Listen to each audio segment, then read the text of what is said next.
Bugun biz Gitlerning sirli laboratoriyasi tarix yashirgan haqiqatni o'rganib chiqamiz.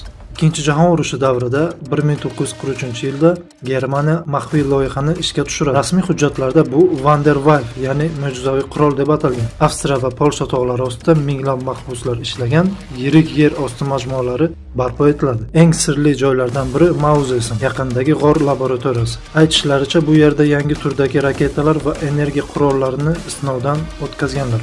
Ko'pchilik bunga ishonmagan, ammo 1945-yilda urush tugaganda laboratoriya portlatilgan, barcha hujjatlar yo'q qilingan. Keyinroq Amerika va Sovet razvedkalari o'sha olimlarning ayrimlarini topadi. Ularning biri Werner von Braun, keyinchalik AQShning Apollo kosmik dasturida ishlagan.